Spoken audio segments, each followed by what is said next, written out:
Hello friends, welcome to AC tech India. AC tech India की online classes में आपका स्वागत है।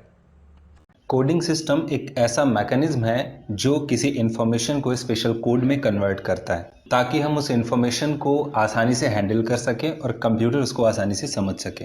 ये कोडिंग सिस्टम किसी एक्चुअल इंफॉर्मेशन को कंप्यूटर के समझने लायक बनाने में मदद करते हैं। कई तरह के कोडिंग सिस्टम प्रचलन में हैं। मैंने यहाँ एग्जांपल में लिखा हुआ है। सबसे पहला कोडिंग सिस्टम आपका BCD कोडिंग सिस्टम है जो 4 बिट कोडिंग सिस्टम कहलाता है, यानी हर एक सिंगल डेसिमल डिजिट को 4 बिट में कन्वर्ट करता है। ये नंबर्स और बाइनरी के बीच का जो तालमेल है, अगर इसको समझने में मुश्किल हो रही है तो नंबर सिस्टम का एक वीडियो मैंने बनाया हुआ है, उसे आप देख सकते हैं। इसका लिंक नीचे डिस्क्रिप्शन में दिया हुआ है। तो BCD कोडिंग सिस्टम समझते हैं। अगर हम एग्जांपल के तौर पे एक नंबर को लें यहाँ पे 56 और इसको बाइनरी में कन्वर्ट करें, तो किसी डेसिमल को बाइनरी में कन्वर्ट करने का ये भी एक तरीका होता है कि हम 1 2 4 यानी 2 की पावर में नंबर्स लिख लें और 56 बनाने के लिए इनमें से जो जो नंबर जरूरी हैं ऐड करके उनको रख लें और उन नंबर्स की जगह पे हम 1 लिख लें और 56 को बनाने के लिए जिन नंबर्स की जरूरत नहीं है उनको हम 0 बना दें। तो 32, 16 और 8 को ऐड करने से 56 बन जाता है। तो इसलिए वहां पे हमने 111 कर दिया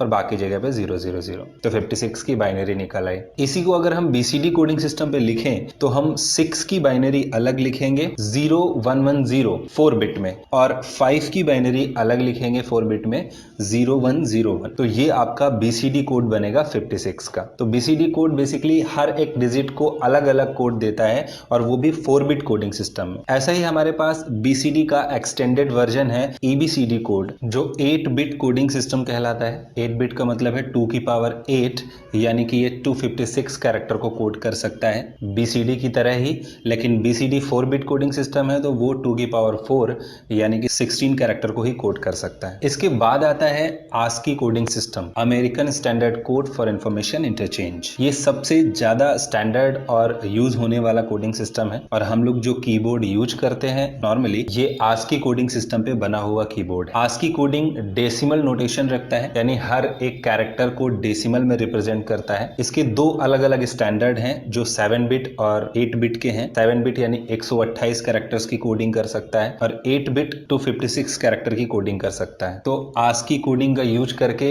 इंग्लिश के सभी अल्फाबेट, मैथ के सभी सिंबल्स ऑलमोस्ट और डिजिट्स को हम कोड कर पाते हैं और ये सारे ASCII कैरेक्टर्स यहाँ पे दिए गए हैं। तो इसमें आप देख पा रहे होंगे कि ये 0 जैसे कि दिया हुआ है, ये किसका इधर कैरेक्टर दिया हुआ है, नल कैरेक्टर जिसे हम लोग ब्लैंक कहते हैं। तो ब्लैंक का ASCII वैल्यू है 0। इसके अलावा अलग अलग तरह के सिंबल हैं जिनकी ASCII वैल्यू दी हुई है इधर। जैसे आप यहाँ पे देख पा रहे होंगे कैपिटल A, इसका ASCII कोड होता है 65 और 65 से लेकर के ये जाता है 90 तक। इसके अलावा स्मॉल जो होता है वो स्टार्ट होता है 97 से, ये आप देख पा रहे होंगे। डिजिट्स में 0 स्टार्ट होता है 48 से और 957 तक जाता है। तो इस तरह से अब सभी कीबोर्ड के कैरेक्टर्स की कोडिंग ASCII कोडिंग से की जाती है और यहाँ पे 256 कैरेक्टर की कोडिंग दी हुई है ASCII कोडिंग सिस्टम में। इसके बाद आता है यूनिकोड। अभी जरा ASCII कोडिंग सिस्टम के ड्रॉबैक समझने की कोशिश करिए। ASCII कोडिंग सिस्टम सिर्फ 256 कैरेक्टर की कोडिंग कर पाता है। 256 कैरेक्टर का मतलब है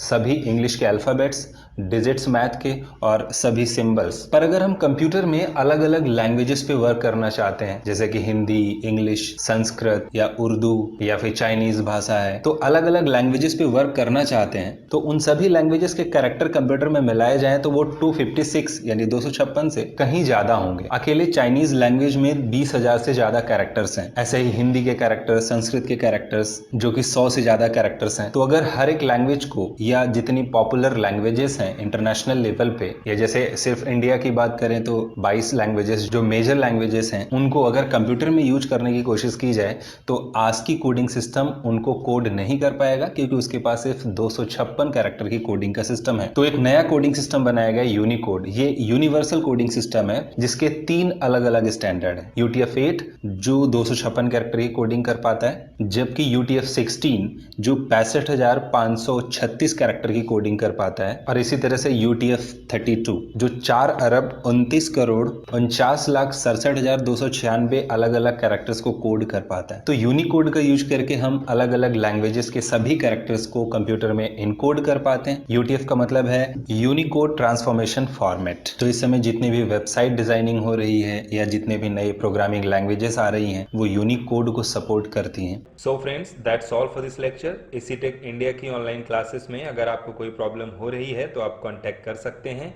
thanks for being with us. Thank you for watching.